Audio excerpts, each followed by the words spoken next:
belakang untuk mencapai tujuan tertentu atau suatu keadaan tertentu. Mantap, Dain. Seneng saya punya mahasiswa yang masih ingat kayak gini. Yang lain saya yakin masih ingat juga ya. Yakin masih ingat. Serius. Nah, gitu ya. Saya punya harapan besar nih berarti untuk kelas ini. Nah, jadi kalau ngomongin tentang sistem, balik lagi. Kenapa kita ngomongin sistem? Karena kita adalah industrial engineer.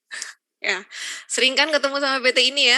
PPT ini kita ngomongin sistem karena kita mau mendesain, mengimprove, menginstal sistem terintegrasi. Kata kuncinya anak teknik industri adalah sistem terintegrasi. Yang isinya itu bukan cuma mesin, bukan cuma manusia, tapi ada manusia, mesin, informasi, peralatan, energi. Banyak banget di dalamnya. Tuh, pakai berbagai macam tools dan konsep-konsep engineering untuk menspesifikasi, memprediksi, dan mengevaluasi hasil dari sistem yang akan kita desain. Itu industrial engineering. Ini mindset kayak gini tetap ditekankan ya, diingat-ingat seperti ini terus. Jadi kalau ketemu sama sistem, bisa ingat apa saja, bisa melihat perspektif secara yang lebih luas. Pakai ilmu ini, saya skip cepat. Nah, sistem engineering, rekayasa sistem. Ya, engineering, sistem engineering. Kerjaan kita itu merekayasa sistem yang terintegrasi. Apa sih rekayasa sistem? Engineering dan pendekatan yang sifatnya terintegrasi untuk memudahkan realisasi atau perwujudan, penggunaan, dan penghentian secara sukses gitu kan dari sistem yang akan kita desain atau sistem yang ada. Dan ini harus menggunakan prinsip-prinsip dan konsep yang scientific dan management methods. Ini, jadi kita nggak boleh sekedar pakai, saya taunya seperti ini, tapi belum teruji metodenya secara scientific, secara ilmiah. Itu kira-kira. Jadi makanya kalian selama di TI ini akan diberikan banyak banget tools, peralatan, metode, cara penyelesaian masalah untuk berbagai permasalahan yang berbeda-beda konteksnya. Nanti kalian pelajari, nanti kalian bisa combine, gabung-gabungin, atau kalian bisa belajar lagi di tempat lain, adopsi, masukkan untuk meng-create metode yang baru, atau untuk digabungkan dengan metode yang kalian pelajari di kampus. Harapannya seperti itu ya.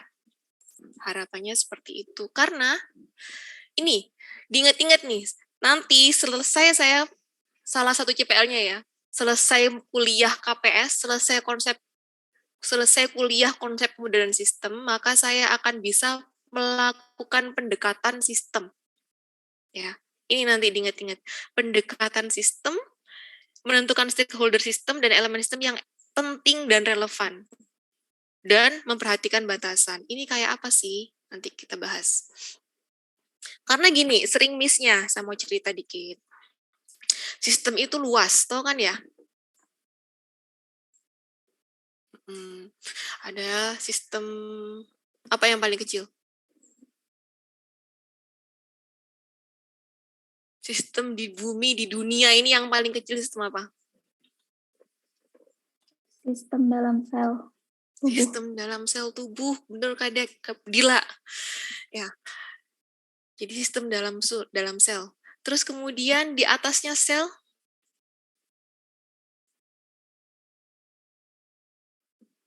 sistem jaringan. Sistem jaringan. Jadi sel di dalam selnya hati dengan sel paru-paru itu tujuannya beda.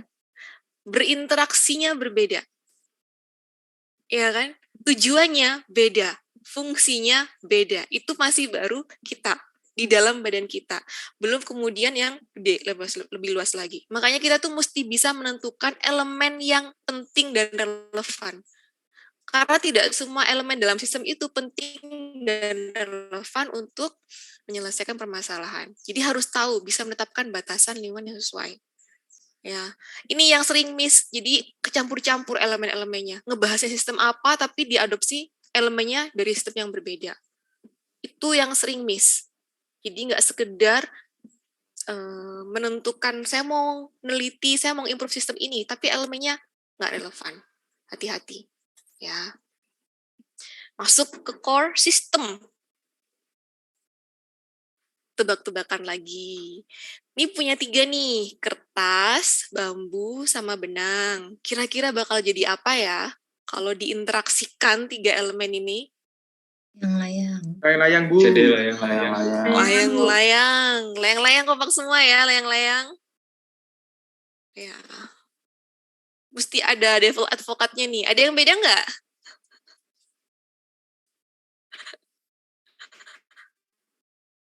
Saya kasih betul layang-layang. Ketebak banget ya. Common people will think that it will create layang-layang. Others?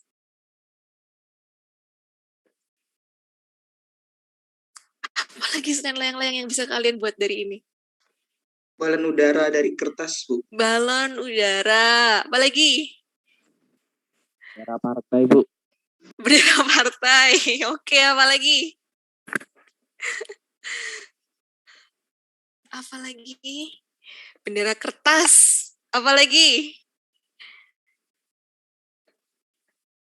Ayo. Kreatifnya keluarin semua. Rumah-rumahan. Rumah-rumahan bisa. Iya, Lampu lampion, Bu. lampion. Mainan rakit-rakitan. Mainan rakit-rakitan. Banyak ya ternyata. Bahkan dia cuma bisa juga sekedar jadi gulungan kertas kayak gini. Ya. Ya, oke. Nanti dieksplor ya. Jadi ini mau menunjukkan bahwa sebenarnya untuk elemen yang sama, tapi kalau interaksinya berbeda, itu outputnya bisa beda. Kalian memodifikasi interaksi dalam sistem tanpa harus merubah elemen, itu bisa menghasilkan output yang beda. Ya, nyusunnya beda. Nah, itu bisa jadi beda juga. Mau menunjukkan seperti itu. Sehingga kemudian, sistem itu apa sih? Banyak banget definisi sistem. Nanti kalau saya share modulnya, kalian bakalan ketemu ada 10 definisi sistem. Ya, saya akan share sedikit aja. Salah satunya adalah organize or complex whole. Ya kan? Jadi dia apa nih terjemahinya? Sebuah satu kesatuan yang terorganisasi. Ya kan? Kayak misalnya ini. Atau organized collection of interdependent and interactive personnel, machines, and methods combined to accomplish a set of specific functions. Ya kan? As a larger unit, dan memiliki kapabilitas yang dimana seperti unitnya itu berbeda-beda kapabilitasnya. Terdiri dari unit yang berbeda-beda. Kalau misalnya kalian lihat contohnya seperti ini, balik lagi. Saya mau ngasih contoh. Mulai sistem yang paling kecil ini apa nih? Mesin mobil. Mesin mobil ya.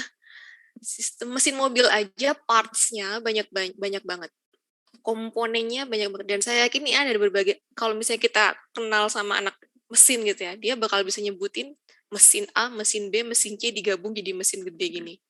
Ya kan? Organized collection of interdependent. Terorganisasi, sekumpulan mesin yang terorganisasi. Ya kan? Nih, dikumpulin, dimasukkan ke dalam rangka mobil, ditambahkan elemen-elemen lain, jadi mobil lah ya. Mobil, tuh mobil berkumpul mobil banyak di jalan, jadi sistem yang berbeda lagi. Iya kan? Kebayang ya? Kita ini pengennya ngebayangin, oke, ada sistem kecil, subsistem, elemen dalam sistem, kemudian ada sistem yang besar.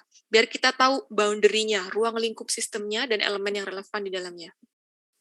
Tujuannya itu. Ya. Ini sistem transportasi. Ke sini, ini juga sistem transportasi, tapi elemennya beda. Artinya, nanti misalnya ngomong industri, kalian bisa punya industri, sama-sama industrinya, sama-sama industri A, tapi kalian bisa create elemen yang berbeda. Outputnya sama enggak? Jadi ini fungsinya sistem transportasi kan sebenarnya memudahkan masyarakat untuk berpindah dari satu tempat ke tempat yang lain, mobilitas, iya enggak? Sistem transportasi itu. Sama, ini juga. Lalu apa bedanya sistem transportasi ini dan sistem transportasi ini?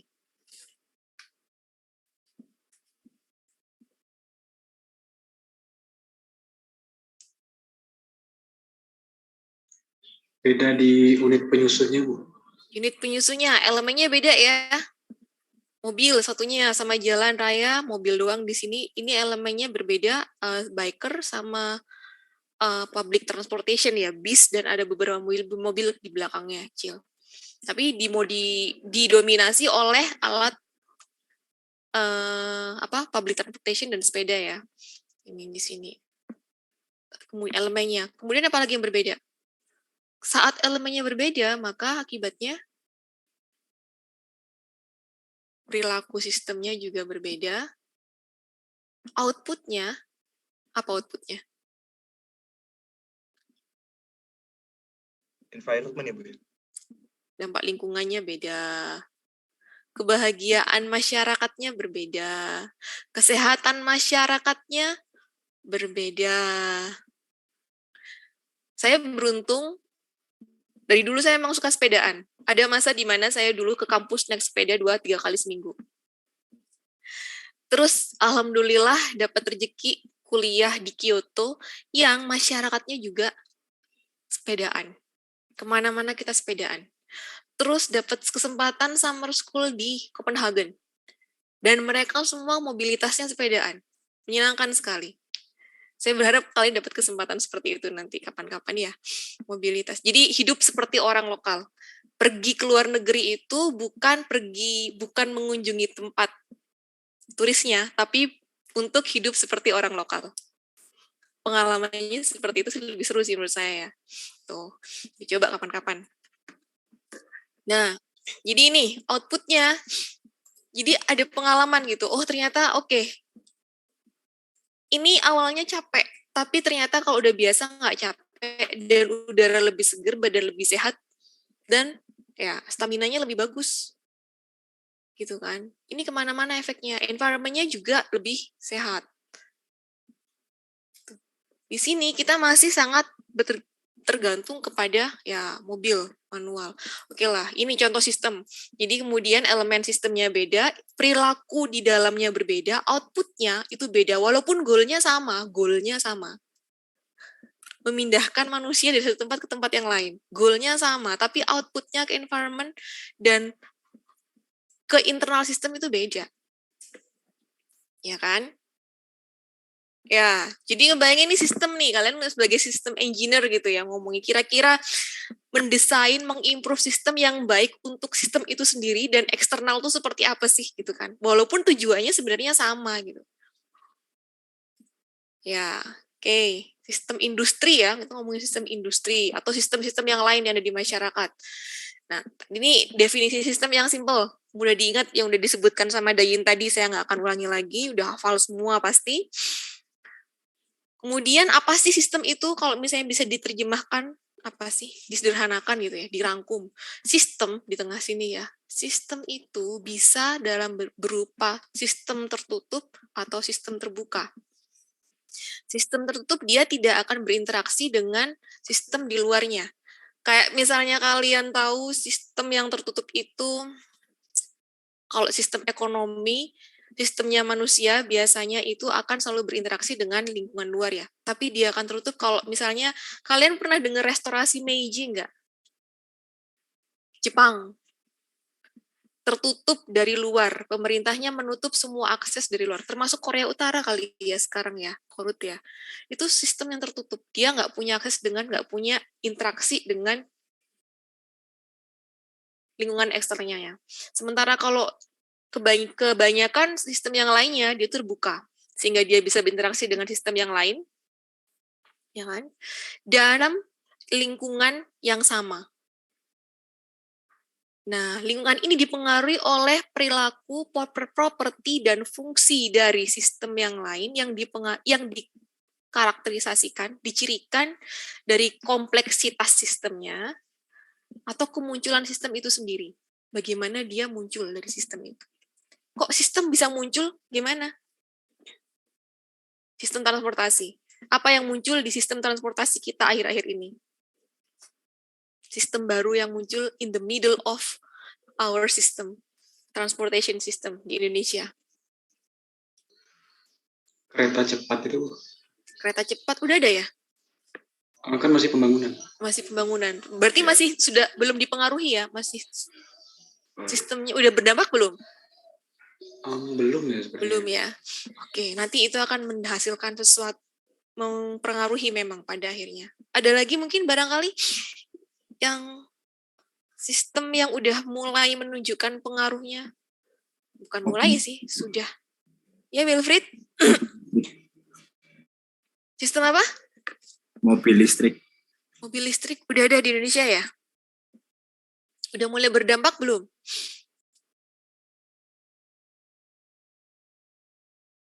Pelan-pelan ya dampaknya ya. Oke, jadi sistem yang mulai muncul di sistem transportasi kita, sistem baru ada mobil listrik dan kereta cepat ya, pelan-pelan ya, kereta cepat. Jadi itu sudah mulai berdampak pada mungkin tidak sistem secara besar, tapi mungkin sistem yang lain, yang lebih kecil. Mungkin nanti Pertamina udah mulai kedampak sama adanya mobil listrik gitu ya, dia mulai merasakan ada persaingan. Tapi kalau kita secara masyarakat luas mungkin belum kerasa gitu kan ya. Tuh, sistemnya Pertamina nih udah mulai bisnis prosesnya mulai kerasa. Terus kemudian kereta cepat ini yang punya siapa? KAI kah atau pengelolanya beda? Kalau punya KAI mungkin KAI nggak terdampak ya, mereka nggak punya kompetitor akhirnya ya. Gitu kan. Tapi mungkin akan berdampak kalau misalnya pembangunannya mulai jadi muncul ya, orang-orang di sekitar pembangunan itu sistem di sistemnya orang-orang yang tempat dia dibangun akan terdampak. Gitu, pelan-pelan dampaknya. Nah, yang erupsi ini, kemunculan sistem baru, yang disrupsi, ojek online ya. Ojek online itu benar-benar merubah perilaku sistem transportasi, pengguna sistem transportasi. Ya, muncul kan dia, dulu nggak ada, terus sekarang muncul gitu. Terus perilaku orang-orang mulai berubah. Perilaku belanja, perilaku perjalanan, perilaku mengendarai, ya, berubah sistem emergence. Jadi sistem itu bisa muncul, bisa di-create atau bisa muncul secara natural. Nanti kita lihat. Nah, kemudian sistem itu punya tujuan. Sistem itu punya tujuan di mana tujuan ini dipengaruhi oleh strukturnya, ya kan? Struktur ini bergantung kepada sistem elemennya, elemen dalam sistemnya, di mana sistem elemen itu bisa dalam bentuk natural, abstrak, sosial, bahkan teknik, dan seterusnya. Nanti dibaca. Udah jelas ininya, gambarnya. Cepat. Nah, nih, pentingnya anak TI ini system of interest. Ya, system of interest. Bukan anak TI aja, semua modeler. Orang-orang yang akan berusaha untuk menyelesaikan permasalahan harus bisa setting system of interest dan setting sistem boundary-nya, ruang lingkup sistemnya. Kenapa? Karena kita bakalan kebentur sama banyak sistem, semua sistem banyak, gitu kan ya. Kalau kita nggak bisa menentukan system of interest kita dan ruang lingkupnya, solusi yang bisa kita kasih itu kemana-mana. Permasalahannya di sini, solusi yang kita ambil dari sini, hanya karena ada interaksi yang tidak langsung, jauh. Normatif jadinya solusinya. Contohnya apa ya? Contohnya, kecelakaan kerja. Kecelakaan kerja di UMKM X yang memproduksi tahu misalnya. Tahu itu soft, ya kan? Tapi ada kecelakaan kerja di UMKM. Solusi yang diberikan adalah memberikan peralatan K3. Memberikan perlengkapan K3. Make sense nggak? Normatif kan? Normatifnya di mana?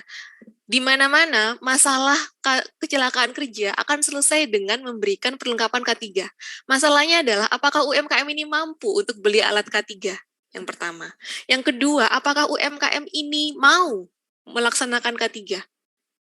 Kontekstual kan ini permasalahannya. Ya enggak? Nggak ada permasalahan itu yang bisa, nggak ada solusi permasalahan yang cocok untuk semua permasalahan. Paham ya? Paham ya? Kebayang ya? Solusi normatif dan solusi yang kontekstual. Makanya untuk bisa menghasilkan solusi yang tokcer, kalian harus bisa masuk tentukan system of interest. Siapa sih yang bermasalah? Masalahnya di mana? Dipengaruhi oleh siapa? Dipengaruhi oleh apa? Kenapa kok ada masalah itu? Jadi solusinya tepat. Ya, paham ya? Kebayang? Kebayang, saya akan ulangi nanti kapan-kapan kalau ketemu lagi. Jadi jadi sistem. Di sistem ini selalu sistem itu punya mekanisme umpan balik ya. Sistem itu bisa beradaptasi. Jadi sistem itu punya elemen yang pertama, kemudian harus ada batasannya. Ada elemen ini berinteraksi dengan antar elemen dan berinteraksi dengan luar. Jadi dia akan mengambil input dari luar lingkungannya untuk menentukan bagaimana dia akan berinteraksi mencapai tujuannya. Belum tentu sampai ke tujuan, belum tentu mencapai tujuan, tapi dia akan menghasilkan sesuatu, output, dampak terhadap lingkungan luar. Output ini akan menjadi umpan balik. Harusnya dia menjadi respon, harusnya dia menjadi feedback, ya, inputan, bagaimana dia harus mengimprove atau memperbaiki perilaku di dalamnya untuk mencapai tujuannya. Misalnya. Bayang ya? Kebayang nggak? Belum.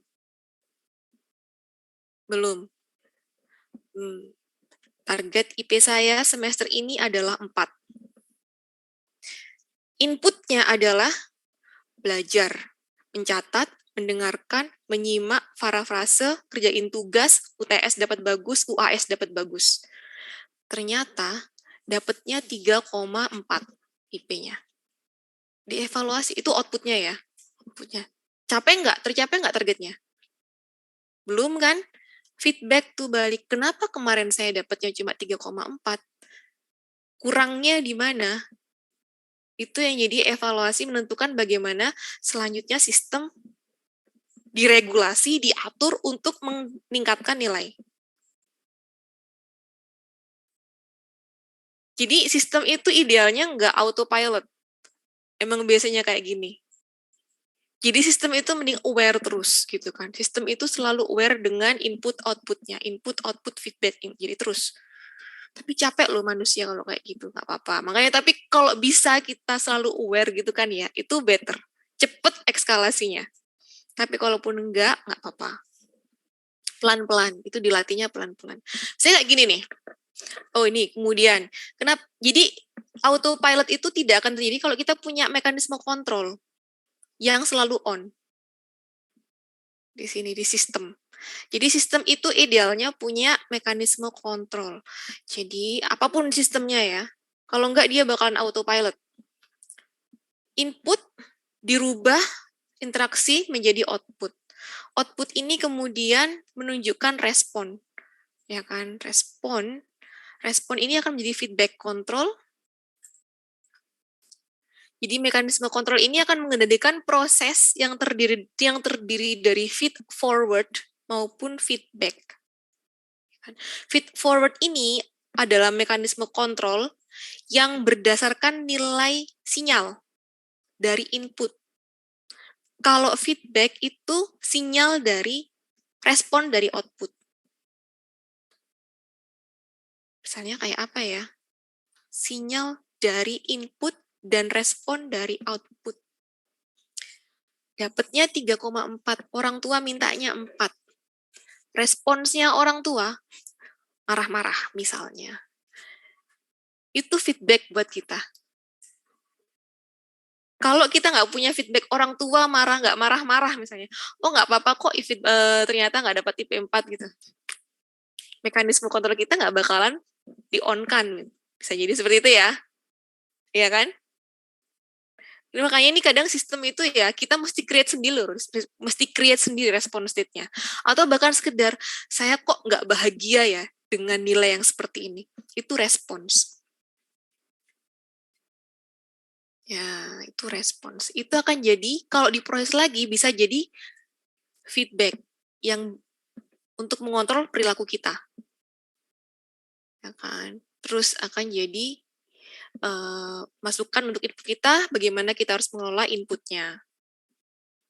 Gitu. Atau sinyal dari sinyal inputnya, itu juga bisa. Sinyal inputnya. Ternyata kemarin inputnya ada yang kurang. Misalnya, saya sih belajar, tapi tab yang saya buka banyak. Wow, bagaimana relatable? Saya sih belajar, Bu. 4 jam saya belajar, Bu. Nih, di depan laptop saya setiap hari. Yang dibuka apa aja? Ada PPT, Zoom, IG, TikTok itu ada ininya nggak sih? Web versinya nggak sih?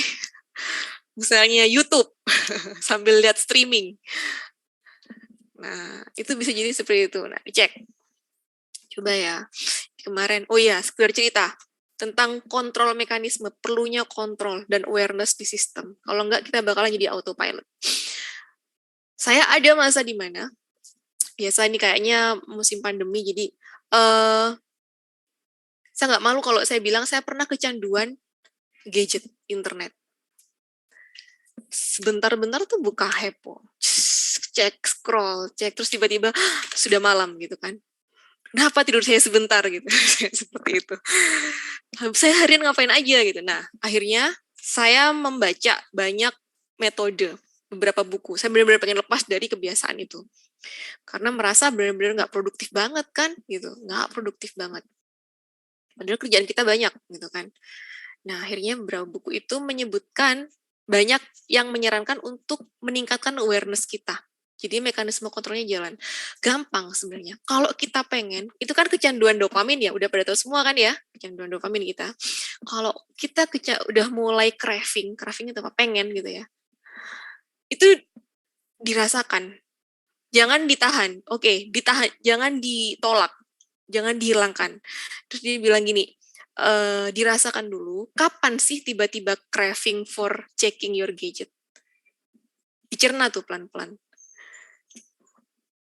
Diproses. Oh, saya barusan itu misalnya lagi bosen gitu kan ya, sekedar bosen gitu kan, bosan.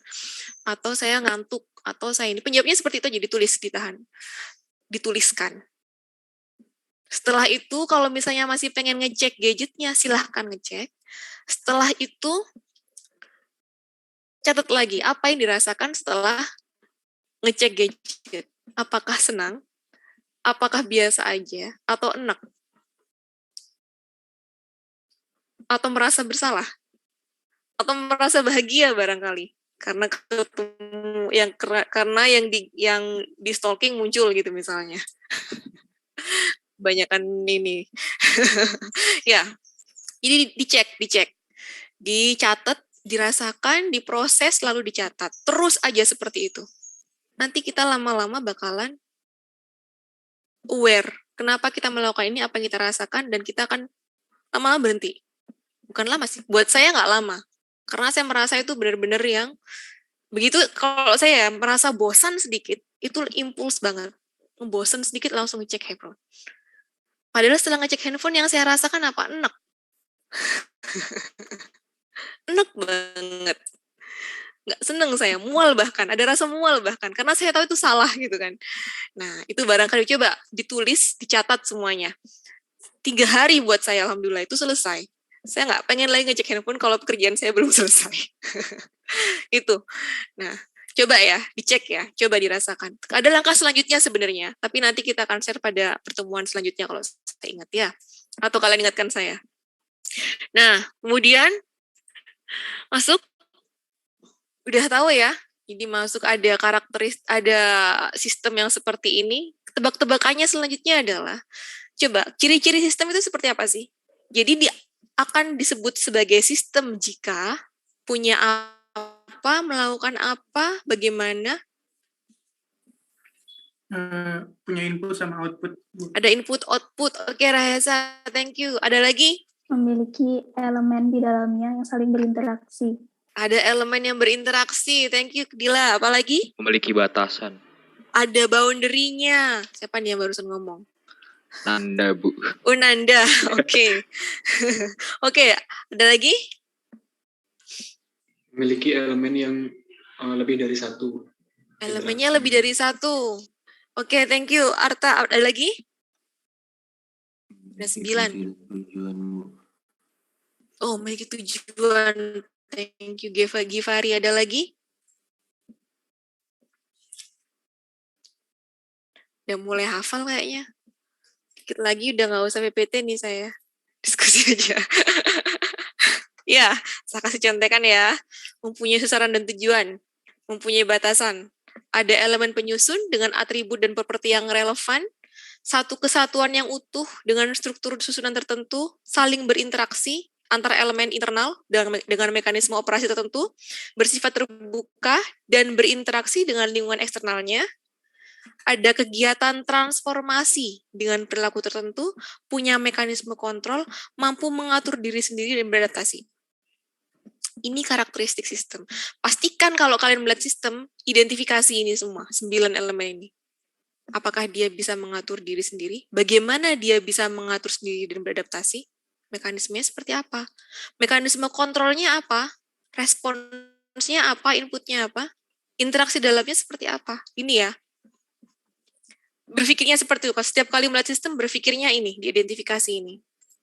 Sekarang kita ngomong klasifikasi sistem. Saya berharap kita bisa melihat dari sini identifikasi, ya, mempelajari karakteristik sistemnya seperti apa sih. Karakteristik sistemnya bagaimana untuk berbagai macam sistem. Ini nanti sambil dibaca sendiri juga, nggak akan panjang. Sistem abstrak versus konkret. Abstrak itu yang elemen konseptual, yang elemennya konsep semua. Apa nih kira-kira? Fiksi ya? Sistem abstrak fiksi, belum ada yang abstrak, belum ada yang konkret. Sistem konkret yang mengandung setidaknya 2 elemen objek nyata. Sistem natural, ini yang alamiah, terlepas dari peranan dan kendali manusia, terbentuknya natural banget. Sosiokultural, ada peranan manusia sebagai individu atau komunitas. Pokoknya kalau ada manusianya, dia bisa dikategorikan sosiokultural. Lalu teknologi, yang dibangun dan dikendalikan oleh manusia. Ini gampang. Lanjutnya, sistem terbuka dan sistem tertutup. Nah, ini sudah dijelaskan tadi. Yang terbuka, yang berinteraksi dengan lingkungannya. Walaupun ada boundary-nya, ada ruang lingkupnya, dia bisa ambil inputan dari luar dan berdampak pada lingkungan luarnya, externalities-nya. Kalau close, diisolasi, tertutup, tidak diizinkan berinteraksi dengan eksternalnya. Kalau di real system, nggak mungkin kan ya, maka biasanya dia diasumsikan tidak berinteraksi dengan lingkungannya. Jadi hasilnya, solusi yang diberikan hanya akan berhasil jika dia tidak berinteraksi dengan eksternal sistem. Makanya hati-hati ya, kalau misalnya mau bikin asumsi, eksternal sistem itu kan luas. Ini yang mana nih yang mau diputus interaksinya, tapi tidak berpengaruh signifikan terhadap tujuan yang mau dicapai. Kira-kira. Nanti contohnya kita lihat lagi. Nah, untuk yang sistem terbuka, karena sistem terbuka ini dia ambil input dari luar dan outputnya juga berdampak ke lingkungan eksternal, hati-hati ya saat memberikan solusi. Solusi di industri itu dia akan sangat berdampak pada solusi eksternal. Trennya industri sekarang, tahu sustainable industry, green industry? Dulu industri itu fokus sama internalnya. Efisiensi, efektivitas, produktivitas tinggi. Tanpa memperhitungkan externalities, nyebutnya externalities, faktor eksternal yang tidak dipertimbangkan, lingkungan, manusia, society, ya. Padahal aktivitas produksi itu amat sangat berpengaruh, berdampak pada lingkungan masyarakat umum. Dan equality apa itu equality? Jadi kalau nyebutnya sekarang mungkin kalian isunya lebih banyak faktor lingkungan ya, tapi sebenarnya itu juga berdampak pada equality, persamaan hak. Tuh. Ini mulai dipertimbangkan sekarang.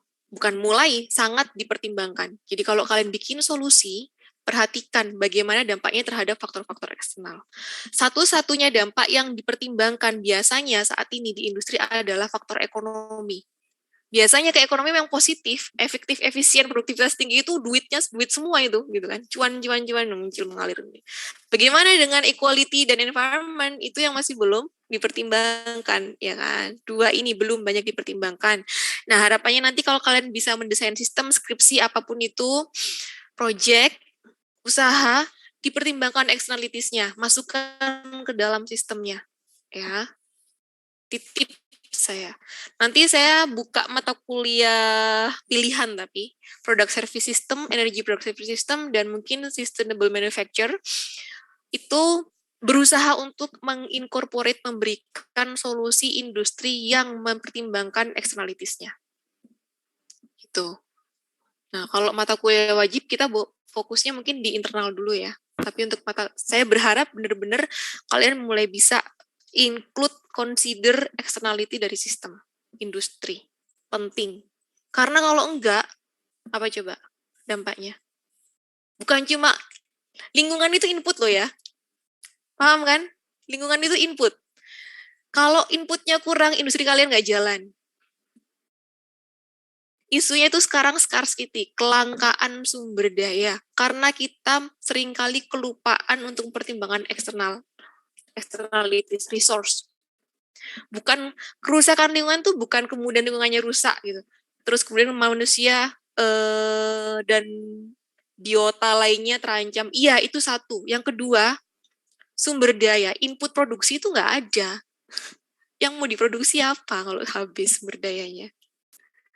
Ya, industri kalian tuh mau bikin apa? Ya, sustainability itu seperti itu. Oke? Pahami ya? Berpikirnya begitu ya sekarang ya mindsetnya ya. Ya. Oke, titip saya, titip banget. Isu-isu seperti itu mesti diperhatikan, dipertimbangkan. Yang kedua, sistem deterministik. Ini kalian akan bakalan sering ketemu dengan mata kuliah atau metode simulasi. Ya kan? Mesti bisa menentukan yang mana yang deterministik dan probabilistik. Apa itu deterministik dan probabilistik? Dari atas dan bawah, yang mana sistem matahari terbit dan petir, yang mana yang deterministik dan yang mana yang probabilistik.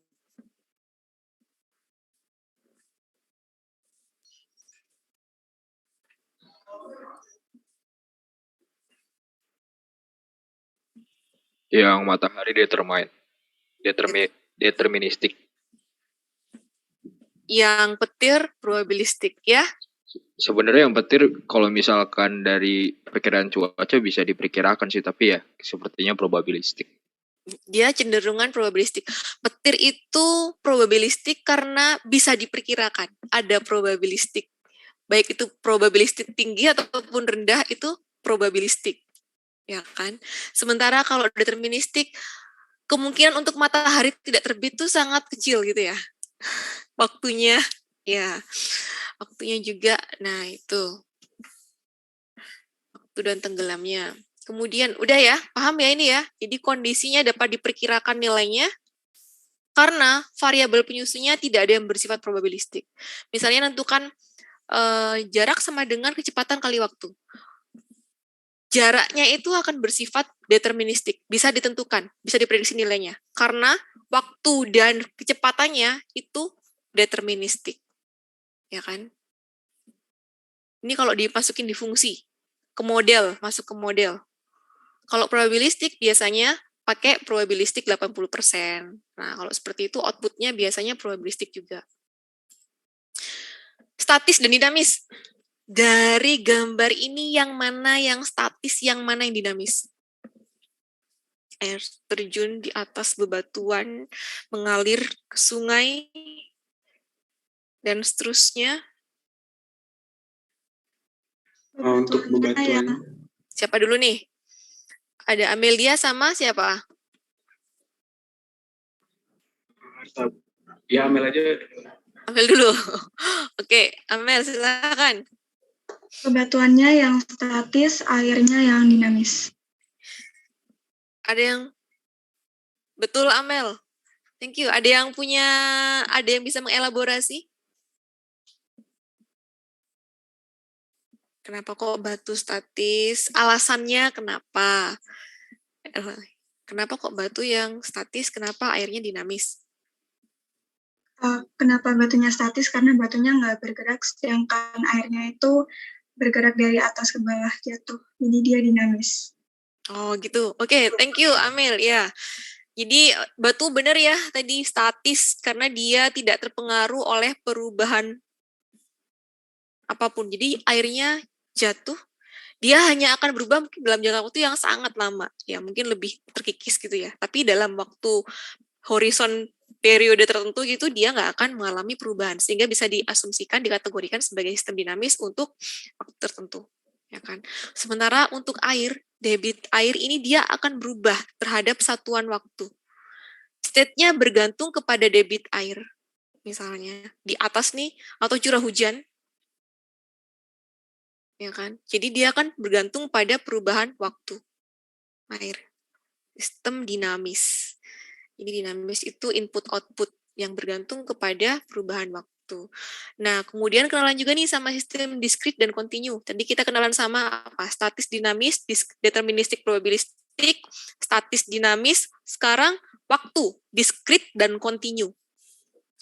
Perubahan kontinu dalam waktu kontinu, perubahan kontinu dalam waktu diskrit. Kenal ya diskrit sama kontinu? Sistem diskrit, sistem kontinu, variabel diskrit, variabel kontinu. Gampangnya diskrit itu nggak pakai desimal. Kontinu itu pakai desimal. Perubahan daun ya, musim gugur. Dari musim panas ke musim gugur. Perubahan daun ini sifatnya kontinu. Kenapa kontinu? Karena dia nggak akan berubah cering satu daun itu langsung berubah jadi warna oranye semua. Enggak, dia nyicil berubahnya sedikit-sedikit. Ya kan? Tapi kalau daun gugur, plek, satu langsung, itu diskrit. Daun yang gugur, satu, itu perubahan diskrit. Tapi kalau daun berubah warna, dia perubahannya kontinu. Kebayang? Ya. Beli gula satu kardus, satu plastik, itu berarti gulanya, aturannya dia diskrit. Tapi nuang gula satu mengalir apa? Nuang gula sedikit-sedikit, itu kontinu. Yang 1,5 sendok, 1,5 sendok takar, itu kontinu. Jadi mengalirnya sedikit-sedikit, kontinu. Ya. Waktu secara umum, dia kontinu. Ya kan? 1,5, 1 menit, mengalirnya kontinu. 1 menit, 2 detik, 1 jam, 2 menit, 1 detik, sekian-sekian. Apa yang paling kecil satuannya waktu? Notes ya. Apa sih? Lupa saya. Ada ingat? Enggak. Setelah detik itu apa? Lupa ya? Nanti dicari. Nah, waktu secara umum itu kontinu. Tapi dengan asumsi tertentu, waktu bisa diasumsikan menjadi diskrit. Misal, 1 hari, 2 hari, hari pertama, hari kedua, dan seterusnya itu diskrit. 1 minggu, 2 minggu itu diskrit. Ya kan? Tiap siklus, tiap batch, tiap shift itu diskrit. Tapi kalau misalnya kita ngomong nih, horizon waktunya 1 tahun, maka 1 minggu itu kontinu. Kebayang? Bayang nggak? Paham ya? 1 minggu itu kontinu terhadap 1 tahun. Iya kan? Nyicil dia di tengah-tengah sedikit. Kalau misalnya kalian membuat model, horizon perencanaan waktunya adalah 1 tahun, maka 1 minggu 2 hari adalah diskrit. Tapi kalau misalnya kalian menetapkan horizon waktunya adalah 1 tahun, 1 hari, itu diskrit terpanjangnya. Ya wis, nanti bingung. Nanti bingungnya kapan-kapan lagi deh ya. Kita tutup dulu bingung waktu di sini. Kemudian nih, sistem yang ke klasifikasi sistem selanjutnya adalah sistem stationary dan non-stationary. Kalau stationary yang mengalami perubahan stabil terhadap dengan parameternya konstan, perubahannya stabil, parameternya konstan. Non-stationary, perubahannya fluktuatif dengan parameter tidak tetap atau merupakan fungsi waktu. Sama-sama jamnya, di atas jam analog, di bawah jam pasir. Yang mana yang sistem stationary, yang mana yang non-stationary? Tebak-tebakan lagi. Biar izin nggak menjawab, Bu. Ya, silahkan Arta. Yang stationary itu adalah jam di atas, yang gambar di atas, sedangkan yang non stationary itu yang di bawah. Karena perubahan tiap detik itu ada konstan kalau jam yang di atas. Sedangkan yang di bawah itu kan tergantung berapa pasirnya itu. Jadinya non stationary. Oke, paham ya? Thank you Arta, benar. Paham ya? Sip. Jadi kalau nih stationary dia nih jarum detiknya itu sudutnya sama setiap detiknya. Gesernya itu sudutnya sama, tek, tek, tek, tek, jaraknya sama, ya kan? Kalau jam analog. Kalau jam yang bawah, semakin dia jumlah pasirnya berkurang, semakin cepat dia mengalir ke bawahnya. Iya kan? Ya. Oke. Terakhir, sistem homogen sama heterogen. Yang mana yang homogen, yang mana yang heterogen.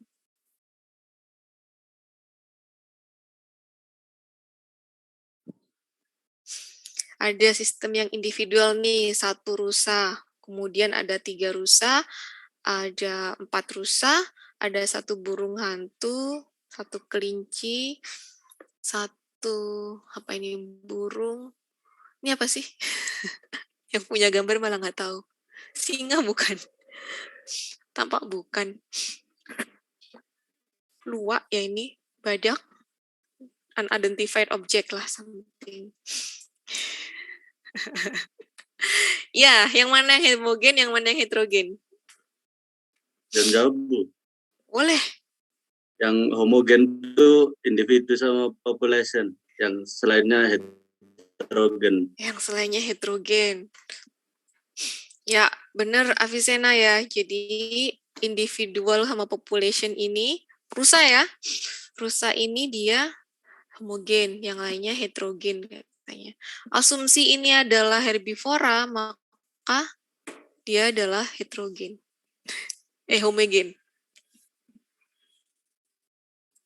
Paham? Jadi kalau misalnya sistemnya terdiri dari rusa dan kelinci, apakah dia homogen atau heterogen? Heterogen, Bu. Apa heterogen ya, Nicholas? Oke, heterogen. Sama yang lain? Homogen, Bu. Homogen. Siapa yang jawab homogen? Saya. Akbar. Oke, silakan Akbar sama Nicholas berantem. Kenapa kok? Oke, Niko dulu deh. Kenapa kok dia homogen? Bu, saya menjawab heterogen. Oh, sorry. Kenapa kok heterogen? Sama-sama heterogennya ya? Oh ya, Nicholas heterogen. Kenapa heterogen? Menurut saya antara rusa dengan kelinci itu, kalau homogen kan memiliki perilaku yang sama, kalau heterogen itu perilaku yang berbeda. Dari cara bergeraknya itu beda. Kalau kalau rusa ini berjalan, kalau kelinci ini lebih meloncat. Oke. Kelinci berjalan, tujuannya satunya jalan, satunya loncat, tujuannya buat apa sih? Berpindah. Perilakunya berbeda ya, berpindah. Oke. Kalau Akbar, kenapa kok dia alasannya homogen? Kalau dari saya ini bukan sama-sama herbivora. Sama-sama herbivora. Oke. Yang mana yang benar? Homogen atau heterogen? Niko atau Akbar? Coba sweet dulu, yang menang benar. Nggak gitu konsepnya, Bu. Ya, sama-sama benernya ya. Makanya kemudian apakah dia termasuk dalam heterogen atau homogen tergantung pada tujuan sistemnya. Tergantung pada karakteristik sistemnya. Yang karakteristiknya salah satunya adalah bergantung kepada tujuannya. Kalau misalnya kita perspektif sistemnya adalah, oh ini herbivora, maka perilakunya sama antara rusa dengan kelinci. Sementara kalau misalnya mobilitas, ngomongin tentang cara berpindah, perilaku antara si rusa dengan kelinci berbeda. Akhirnya kecepatannya juga berbeda. Mungkin terkait dengan bagaimana mereka escape dari predator gitu ya, kaitannya. Survivalnya. Nah, Akhirnya dia menjadi heterogen karena beda perilakunya. Ya. Elemen yang sama, perilakunya beda, bisa masuk klasifikasi yang berbeda. Oke? Nah, ini kalian mesti bisa mikir nih. Ini contoh ya, tapi nanti kalau misalnya kalian create sistem sendiri, mesti relevan dari awal sampai akhir. Biar bikin system of interest. Jadi system of interest itu yang menjadi fokus perhatian peneliti. Fokus perhatian peneliti. Nih, kalau misalnya kalian mau ngomongin masalah herbivora gitu ya, maka cara jalannya ini nggak relevan. Relevan nggak?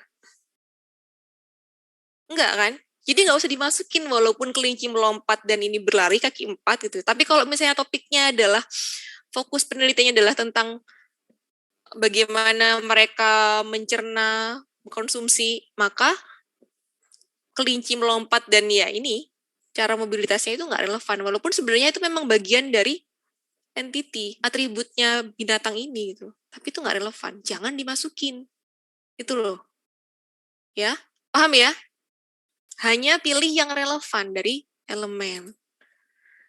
Nah ini kalian bisa harus fokusnya di mana, sehingga kemudian bisa pilih ruang lingkup yang tepat, dipilih atribut yang relevan, properti yang relevan, perilaku yang relevan. Nah ini tujuannya, sehingga nanti bisa menentukan system of interest yang pas. Oke, lanjut. Sehingga kemudian prinsip dasar sistem, ini udah mulai 1 jam, hampir 1 jam. Nih, ini nanti saya skip, kalian baca abstraksi. Oke Pandu, ada pertanyaan?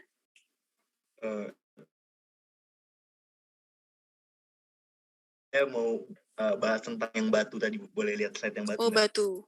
Ya. Ini. Jadi kan, misal saya mendapat soal gitu, studi kasusnya tentang batu sama air ini. Nah, jadi kan misal ditanya itu adalah sistem statis atau dinamis. Jadi kan kalau tadi diomongin jawabannya Amel itu batu itu adalah objek yang statis. Berdasarkan kalau Ibu jelasin karena dia jangka waktunya lama. Nah, jadi kalau pertanyaan saya, kalau misal saya dapat studi kasus ini, jawaban saya itu saya bagi 2 lagi, kayak misal kayak yang penjelasan tentang rusa tadi kan itu dibagi jadi 2 kasus, Bu. Jadi 2 kasusnya itu kita melihat sistem dari 2 cara pandang yang berbeda. Jadi kayak itu yang herbivora sama sifat dia melarikan diri dari predator. Apakah kalau dapat soal batu ini saya jawabnya saya jawab bagi jadi 2 kejadian, misal kayak 2 kejadian tuh, satu kejadiannya itu jangka waktunya dengan jangka waktu yang pendek, terus jangka yang satunya itu jangka waktu yang panjang, ataukah saya jawab dengan presentase, Bu. Jadi kayak 80% gimana ya? Maksudnya ya, dengan jangka waktu lama aja gitu maksudnya. Gimana yang ngomongnya? Kemungkinan besar dia termasuk ya, dalam kemungkinan gitu. besar. Nah, antara 2 itu gimana, Bu? Saya jawabnya. Terima kasih. Sama. Jadi gini, kalau dapat case tadi, sebenarnya ya saat mendefinisikan sistem itu mau masuk sistem statis atau dinamis, jangan bilang sebagai kemungkinan besar enggak, tapi kamu sebutkan sistem apa dengan argumentasimu, argumen penguatnya itu apa. Kamu bisa bilang, saya yakin bahwa ini sistem statis karena ini, karena alasannya ini. Jadi jangan disebutkan skenario yang, atau kalau misalnya kamu menyebutkan skenario yang berbeda, nggak apa-apa. Jadi dia bisa menjadi sistem statis jika asumsinya seperti ini. Tapi dia bisa menjadi sistem dinamis jika asumsinya seperti ini. Ya, terserah. Yang penting itu adalah asumsi perilaku sistemnya seperti apa. Alasannya. Ya kan? Alasannya. Nah, itu. Kalau kita ngomongin sistem karena perspektifnya macam-macam, dia harus jelas tuh rasionalisasinya harus jelas. Oke? Reason-nya itu harus jelas. Ada lagi pertanyaan? Terima kasih ya, Bu. Thank you, Saya Pandu. mau klarifikasi bentar, Bu. Boleh. Saya nggak agnostik, Bu. Saya ada agama. Oh iya. Maksudnya bukan ada yang agnostik, maksudnya ada agama. Oh, ada agama. Iya, iya. Apa-apa. Saya penasaran aja perspektifnya seperti apa. Kalau misalnya ada, tapi kalau nggak ada ya nggak apa-apa juga. Ya, oke. Kemudian abstraksi. Nanti dibaca ya, ini abstraksi, boundary, change, dualitas. Yang mana yang nggak ngerti, kalian boleh diskusikan. Kita bisa diskusikan minggu depan. Ya. Interaksi, layer hierarki, dan seterusnya. Sebenarnya ini saya mau cerita, menarik nih. Ada project baru namanya Project ARA dari Google Phone tentang sistem. Jadi dia benar-benar paham banget tentang sistem sehingga dia create sistem modul. Telepon yang modular. Modularity. Bagian sistem yang tidak berrelasi seharusnya dipisahkan dan bagian yang berrelasi seharusnya dikelompokkan bersama. Network-nya merupakan topologi yang mendasari dari sistem yang membentuk basis kebersamaan, koneksi, dan interaksi dinamis. Jadi Google ini, karena dia paham banget sistem teknologinya, dia itu kalian kalau mau ganti handphone, kalian cukup ganti teknologi yang mau kalian upgrade. Nggak perlu ganti teleponnya. Modular. Udah pernah dengar nggak Project ARA ini? Kenapa ya? Ada yang pernah dengar ya? Yang belum pernah dengar coba deh cek. Menarik sekali konsepnya ini. Dia bisa saving banyak resource dengan konsep yang seperti ini. Dia bisa saving life cycle product dengan konsep yang seperti ini. Upgrading-nya pun lebih mudah, upgrade teknologinya. Ini menarik sekali konsepnya. Terus kreativitas bisa satisfying customer-nya lebih tinggi karena kemudian customisasinya lebih bagus, custom produknya lebih bagus. Jadi kayak setiap orang bakal punya telepon, handphone, smartphone yang menjadi ciri mereka sendiri gitu. Karena mereka create sendiri gitu kan. Nih. Jadi Google, bagaimana kemudian Google bisa memahami sistem banget sehingga dia bisa create ide yang seperti ini, merealisasikan ide yang seperti ini. Masih project sih sebenarnya. Nah, oke, satu lagi nih, parsimoni, penting ya. Sebisa mungkin menjelaskan sistem secara sederhana. Ya, itu. Karena nanti saya jelaskan di belakang. Pendekatan sistem. Atau kalian perlu jalan-jalan dulu ke belakang? Udah mulai ngantuk? Ambil kopinya, minum? Enggak. Lanjut. Yang mau jalan silakan. Sambil berdiri juga nggak apa-apa. Sambil lompat-lompat juga nggak apa-apa. Ya. Pendekatan sistem. Ini ada 3 kalau di TI. Pakai social science, pakai matematik, statistik, dan computer science, dan natural science. Ya kan? Kemudian diolah dengan menggunakan prinsip dan metode engineering. Kemudian jadi solusi di industrial engineering. Pendekatan sistem itu juga ada 3 macam. Multidisiplin, interdisiplin, dan transdisiplin. Kalau engineering system tadi di depan nyebutnya dia transdisiplin levelnya. Tapi kalau untuk teman-teman di S1 mungkin boleh pakai multidisiplin dan interdisiplin dulu ya. Kalau kalian mau rekayasa sistem, mestinya sudah transdisiplin dan integratif. Yes. Apa sih bedanya 3 ini? Multidisiplin, ada banyak metode, ditambahin. Gabung-gabungin doang. Ibaratnya kayak, saya mau ambil telepon, jadi dulu tuh punya handphone, punya kamera, punya headset, beda-beda device-nya. 3 device dipakai bareng-bareng. Terus kemudian interdisciplinary, 3 device tadi diambil sedikit-sedikit, digabung jadi satu smartphone. Jadi sekarang handphonenya bisa buat telepon, bisa buat dengerin musik, bisa buat kamera. Tapi tetap fiturnya nggak lengkap, bukan kamera full soalnya gitu kan. Transdisciplinary, ya. Kalau interdisciplinary mungkin jelasnya pendekatan interaktif yang menyerap sebagian. Jadi yang diambil cuma sebagian dari konsep dan prinsip dari berbagai disiplin sehingga memperluas pendekatan disiplin dari basisnya. Terus bersinergi jadi kaidah baru. Transdisiplin, dia holistik. Jadi itu dipadukan semua, handphone tadi diambil semua, bukan handphone, kamera, konsep prinsipnya kamera diambil, prinsipnya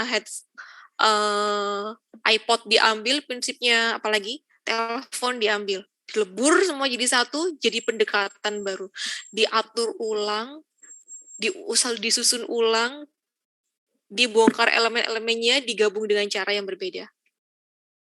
Transdisciplinary, dilebur, semua disiplin dilebur sehingga terwujud pendekatan hibrida yang berbeda dengan pendekatan parsial masing-masing. Paham ya sampai sini ya? Paham bedanya multi, inter, trans. Digabungin, ditambah semua jadi satu, diambil sebagian, dilebur. Ini pendekatan sistem. Definisi pendekatan sistem kita ambil yang berbahasa Indonesia saja ya, biar gampang. Kenapa kita perlu pendekatan sistem? Untuk memecahkan masalah. Ya. Jadi sistem itu kita dekati, kemudian kita amati, dijabarkan isinya, dipelajari, dipreteli elemennya, strukturnya, bagaimana mekanismenya berinteraksi dengan elemen di dalam sistem, bagaimana dia berinteraksi dengan lingkungannya, sehingga kita bisa tahu masalahnya apa, gimana kita bisa improve. Gimana cara improve-nya? Mau ditambahkan elemen barukah? Mau diganti cara interaksinya kah? Mau diubah susunannya kah? Itu setelah kita tahu bagaimana setiap struktur mekanisme yang berinteraksi dalam sistem. Ya, paham ya? Nah, jebakan Batman-nya adalah saat kalian nanti sudah nambah di mata kuliahnya, sistem itu kayak udah fix bentuknya kayak gitu. Sistem industri itu kayak udah fix bentuknya kayak gitu susunannya. Sehingga solusinya akan selalu seringkali normatif. Nggak apa-apa, tapi masih tetap solusi. Ya kan? Kemudian, karakteristik pendekatan sistem. Dia menjabarkan sistem, mempelajari setiap subsistem, memberikan batasan pada sistem, dia bertransformasi. Ini harus dilihat bagaimana dia mentransformasikan input menjadi output, gimana caranya. Dan mendeskripsikan perilaku sistem sebagai sistem yang dinamis, dan seterusnya. Sistem itu bisa diamati, bisa didekati dengan mengamati sistem langsung atau menggunakan sistem yang statis, sistem tiruan. Contohnya sistem tiruan tuh bahkan level mathematical modeling. Ya. Tahu kan mathematical modeling yang paling sederhana? Budi membeli, disuruh ibu ke warung membeli 10 ayam. Dan membeli 10 ekor kambing misalnya. Ke warung beli ayam sama kambing. Salah ya studi kasusnya. Ke warung beli apa? Beli telur sama gula. Duitnya 20.000. Dapat berapa? Jika telur harganya 1.500 dan gula setengah kilo, harga 1 kilo dapat harganya 3.000, dapat berapa telur dan gula si Budi? Itu mathematical modeling. Ya, itu model matematis loh. Kalian membuat persamaan itu. Soal cerita diterjemahkan menjadi persamaan matematis itu model matematis. Ya, itu adalah salah satu model sintetis. Kita bakalan sering ketemu dengan model sintetis di TI. Real system, apalagi kalau musim pandemi ya. Real system kita masih belum boleh dekat-dekat gitu ya. Semoga sudah segera bisa mendekat. Nih, contoh ini sih pendekatan sistem, nama lainnya ini ya macam-macam. Sistem thinking, sistem study, sistem modeling, dan seterusnya. Ini nama lainnya aja. Nah, sistem itu kan sebagai alat penyelesaian masalah. Gimana cara menyelesaikan masalahnya? Dengan tools, metode, peralatan. Jadi kita mesti bisa milih alat yang benar. Sama-sama memotong kertas. Yang mana yang paling efisien? Jangan sampai kita membunuh nyamuk dengan basoka. Ya, mati memang nyamuknya. Rumah-rumahnya, orang-orangnya ya. Iya. Jadi jangan sampai kita pilih tools yang over. Atau bahkan pilih tools yang nggak efisien. Sama-sama gunting kertas, kalau kertasnya cuma lembar ya pakainya gunting aja gitu kan. Kalau misalnya satu rim, pakai alat potong kertas. Kalau misalnya satu roll seperti ini ya pakai mesin yang lebih gede gitu ya. Jadi ada 2 tipe engineer nih ya. Bukan engineer, ada 2 tipe mahasiswa teknik. Mahasiswa yang nggak tahu bahwa ada tools itu, si dia. Mahasiswa yang tahu, ada 3 berarti ya. Mahasiswa yang tahu bahwa ada tools tapi nggak tahu cara pakainya, sehingga dia pakainya salah. Dan mahasiswa yang tahu ada tools dan tahu cara pakainya. Engineer adalah orang yang tahu tools-nya ada dan tahu cara pakainya. Tahu cara milih tools-nya, tahu cara pakainya. Yang sering terjadi, bukan sering, semoga nggak sering.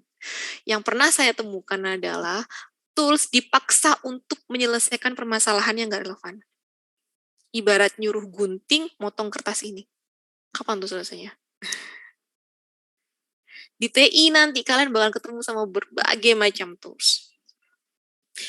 Jebakan praktikum adalah, ya, jebakan praktikum. Kalian dikasih data, dikasih kertas, dikasih guntingnya, disuruh gunting kertas.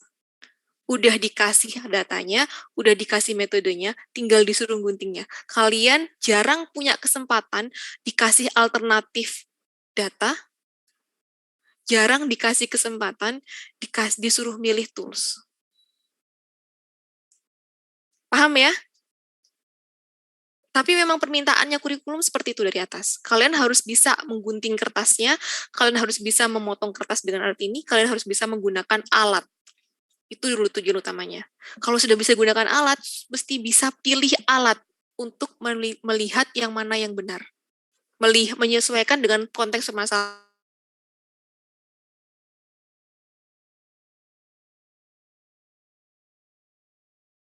Kalian terjebak dengan, ya, nggak biasa mengkritisi, bukan nggak biasa sudah terbiasa dikasih, gitu ya, dihidangkan, terus bingung saat ketemu kertas yang berbeda, toolsnya yang mana,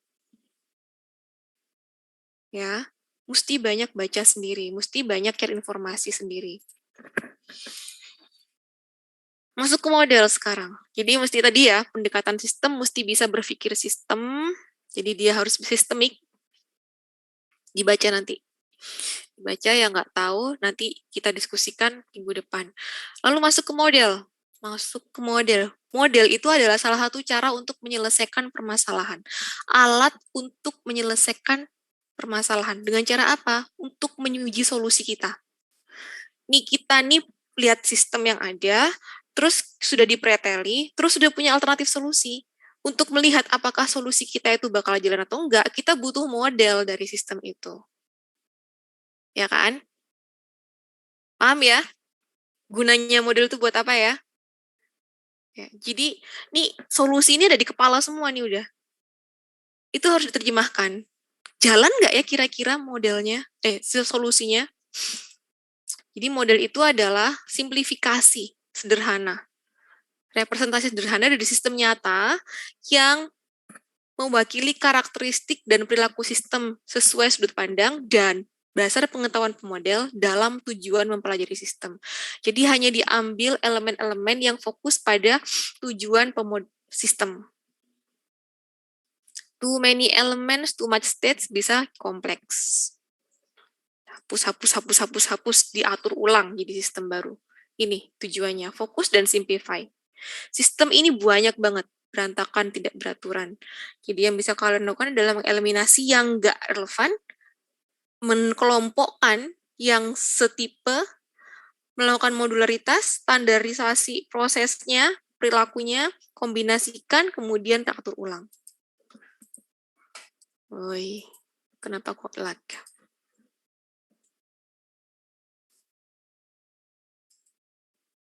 Terakhir ya. Ada Mas Ganteng, ibaratnya dia Apple gitu ya. Dia belum tahu nih namanya Apple, dia nggak bisa nyebut bahwa ini Apple gitu kan. Saya nih punya ide untuk create something like this. Seperti apa? Kata si mbaknya. Let me read your mind. Ini warnanya merah. Salah. Warnanya merah. Seperti ini? No. Ada hijaunya. Yang kayak gini, bukan seperti itu masih ada kuning-kuningnya, tapi kan merah banyak yang enggak, merah semua ada hijaunya. Tetap salah gitu ya. Ini bisa terjadi kalau kita nggak bisa menerjemah. Jadi isi kepala kita itu belum tuh sama dengan stakeholder kita, dengan orang yang kita ceritain. Makanya harus dimodelkan.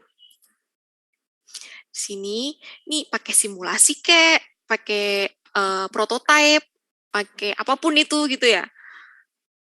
Tuh, digambarkan, ini loh, bentuknya ini seperti ini gitu kan. Oke, terus kamu nih punya apel nih mau diapain gini kan. Oke, kita kasih nama apel nih bentuknya. Terus mau diapain? Apa yang akan kita lakukan kalau misalnya satu apel ini ditambah dengan satu apel ini? Apa yang akan terjadi? Apa yang terjadi emang? Apanya? Satu apel, satu tambah satu sama dengan berapa? Atau bentuknya? Jadi apa? Prak jadi apa gitu ya? Atau warnanya? Ini apel doang ya, bukan sistem industri ya. Apel. Dan ini baru luarnya gitu. Belum masuk ke tekstur, belum masuk ke totol-totolnya gitu kan. Kebayang ya? Bagaimana kalian bisa mengelaborasi, mendekomposisi dari satu sistem. Banyak sekali elemen yang bisa mau fokus kemana terus gitu. Ini kita mau, enggak nih ya, apel ya, satu apel tambah satu apel ini bakalan jadi lebih besar loh. Itu kalau misalnya ini ditambah ini, bisa jadi lebih besar gitu kan. Tapi kalau misalnya jumlahnya jadi 2 gitu kan, atau jadi 3 misalnya, atau dia jadi lebih merah, yang mana yang mau kita fokuskan? Kita mau ngomongin apanya? Ya, paham ya? Sistem apel doang nih. Menarik ya ngomongin sistem. Nah, sehingga kemudian model itu mengandung semua elemen relevan dan penting. Jadi kalian mau modelkan apanya dari apel ini? Apa yang mau kalian modelkan dari apel ini? Itu yang diambil. Elemennya harus relevan dan penting. Yang nggak penting jangan dimasukin. Saya cuma mau ngambil bentuknya doang. Warna jangan masukin. Sederhana, fokus di esensi dan meninggalkan non-esensi, lalu memudahkan pengertian sistem atas properti, fungsi, dan perilaku yang relevan dan yang penting. Jadi kalau misalnya kita mau fokusnya di sini, ini tapi sistem sederhana ya akhirnya, karena cuma mengambil satu elemen gitu kan. Apel doang gitu bentuknya, tapi kalau misalnya sistem terintegrasi artinya macam-macam nanti yang di-include. Nah, tapi usahakan itu sangat-sangat relevan, penting dan relevan. Itu yang itu. Mengembangkan alternatif keputusan yang efektif, kemudian tingkat generalisasi yang adaptif. Jadi, misalnya ada generalisasi itu ya, kalian ngambil bentuknya apel. Bentuk apel doang ini bisa kalian adopsi ke bentuk jeruk konsepnya. Itu generalisasi. Ya, kalau misalnya kalian ngambil satu apel ini nggak mungkin bisa diadopsi ke jeruk karena bentuk atributnya udah beda. Tapi kalau misalnya kalian fokus pada misalnya bentuknya aja atau jumlahnya aja, bisa jadi diadopsi ke jeruk atau semangka. Gitu misalnya. Nih, terhadap dia dilanjutkan dibaca sendiri. Nah, banyak ya. Ini ada berbagai macam model deskriptif. Dibaca deh. Paham? Paham. Yang nggak ngerti nanti tanya ya. Ikonis, jadi ada skala, ini kayak peta, ya skala pictorial, jadi pakai kayak DNA gitu ya. Kemudian model DNA kan seperti ini. Kita nggak pernah ngeliat tuh DNA bentuknya seperti apa, tapi kita tahu dia seperti ini. Terus prototype, tahulah kalau prototype. Kemudian ada model verbal, pakai bahasa, bisa narasi, bisa hierarki, lalu model matematis, dan sinektis, dan seterusnya. Terakhir nih, prinsip dasar model 3. Dekomp itu nanti dibaca deskripsinya. Contohnya kayak tadi apel. Apel bulat kita bisa dikomposisi menjadi jumlahnya, bentuknya, warnanya, atau mungkin nanti total-totalnya masuk ke dalam teksturnya. Elaborasi itu dimulai dari yang sederhana. Apel, 1 apel. Tambah 2 apel, 3 apel jadi apa? Tambah jeruk jadi apa? Itu elaborasi. Iteratif. Terus diulang-ulang. evaluasinya, assessment-nya, dekomposisi elaborasinya itu balik lagi ke atas. Nanti deh, proses iteratif itu mesti dicontohin kayaknya. Tapi kita akan bahas pada pertemuan yang selanjutnya. Sampai sini.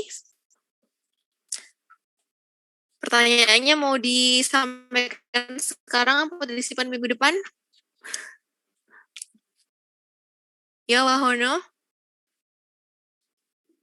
Mohon izin bertanya, Bu. Mm-mm. Jadi kan saya tadi membaca itu, Bu, ya, tentang sistem. Nah, itu saya sudah baca beberapa artikel, terus saya menyimpulkan kalau sistem itu dibentuk itu tujuannya supaya mempermudah gitu kan, mempermudah aliran informasi, materi, energi. Terus secara nggak langsung itu artinya kan memudahkan kegiatan manusia dan apa yang mempercepat kegiatan manusia gitu kan, Bu, ya. Mm-mm. Nah, sedangkan kemarin saya lihat sebuah video, Bu, yang berisikan kayak kerusakan alam itu kan terjadi karena manusia itu mengalami perkembangan yang lebih cepat dari alam gitu, Bu. Jadi kayak contohnya manusia menebang pohon gitu, sekarang kan ada yang dari Jepang itu mesinnya, jadi motongnya sampai kayu-kayu kecil itu termanfaatkan semua terus cepat. Nah, sedangkan alam kan butuh waktu berpuluh-puluh tahun buat jadiin satu pohon lagi. Nah, pertanyaan saya itu gimana, Bu, pendapat Ibu tentang hal tersebut dan solusinya itu seperti apa? Apakah manusia harus menggunakan sistem yang lebih lambat lagi, sedangkan kan manusia akan terus-menerus apa ya istilahnya kayak lebih cepat lagi gitu, berkembang terus dan seperti itu. Terima kasih, Bu. Ya, terima kasih, Wahono. Ada yang mau menimpali dulu sebelum saya menjawab? Gimana? Apakah kita kemudian harus memperlambat kemajuan peradaban kita untuk mengimbangi kecepatan produksi alam? Gimana dong? Mau mundur? Memperlambat? Ya, Arta? Izin menanggapi mungkin, Bu, ya. Kalau menurut saya sendiri itu kan kalau dari segi manusianya sendiri pasti sistem dari manusia itu pasti mencari yang tercepat ya. Jadi setiap ini pasti akan di-upgrade, akan semakin cepat. Sedangkan pertumbuhan alam itu sendiri kan nggak bisa menyanyi manusia. Nah, solusi yang mungkin bisa ditanggapi itu adalah dengan cara mempercepat dari pertumbuhan alamnya itu sendiri. Kayak misalnya kan kayak sekarang ini ada suatu yang baru itu, misalnya tumbuhan bisa berbunga dalam waktu yang lebih cepat atau pertumbuhan pohon bisa lebih besar dalam waktu yang cepat. Nah, seharusnya yang bisa dipercepat itu hal tersebut, Bu. Jadi bukan memundurkan peradaban kita, tapi juga mempercepat apa yang kita butuhkan seperti itu, Bu. Kalau menurut saya seperti itu. Mungkin yang lain ada tanggapan juga. Iya, Arta. Yang lain, oke, Pandu. Izin menanggapi, Bu. Kalau dari saya sendiri sih tadi kembali lagi ke output tadi yang katanya output itu kita harus fokus dari akibat dari apa yang sistem kita lakukan. Jadi kita harus punya inovasi lain, bagaimana caranya kita mendapatkan sumber daya yang kita butuhkan tapi tanpa mempengaruhi buruk ke environment kita. Jadi inovasi kalau dari saya sih. Jadi sistem dari manusia sendiri yang membenahkan sistem yang salah itu. Thank you, Pandu.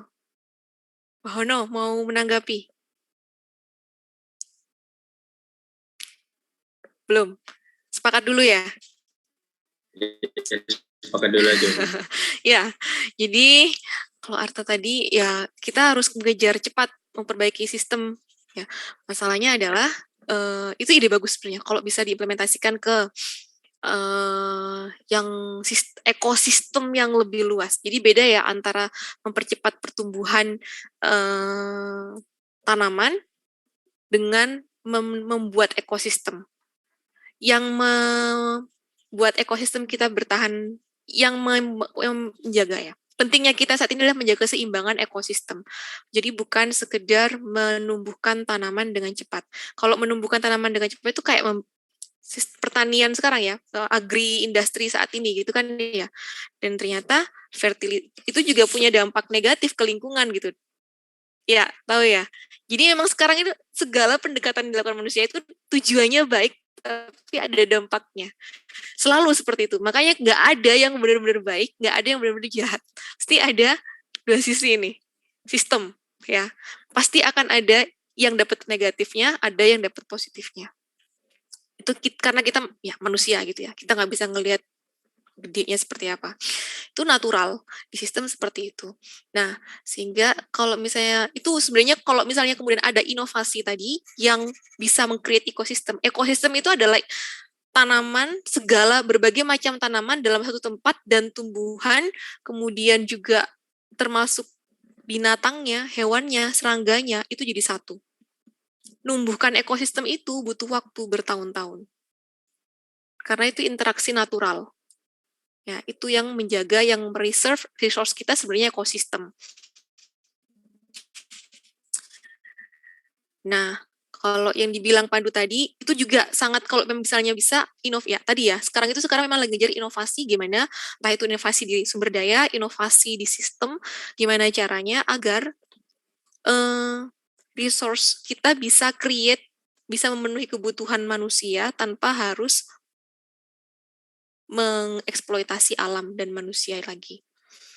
Nah, banyak sebenarnya sudah mulai dilakukan, tapi tetap ada plus minusnya memang. Tadi saya mau ngomong apa ya? Jadi, kayak externality itu, balik sebenarnya ke yang Wahono bilang tadi adalah cepat banget, itu adalah produktivitas. Kita nyebutnya produktivitasnya tinggi. Ya, itu semua berawal dari revolusi industri kan. Jadi ngejarnya industri ini meningkatkan output untuk meningkatkan kualitas hidup manusia.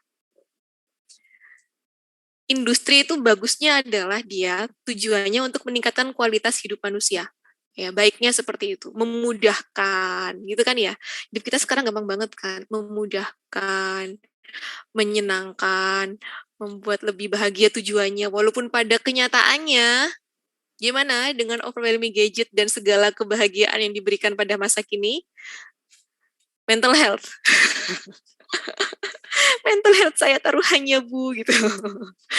Ya, karena itu memang mulai nggak natural gitu kan.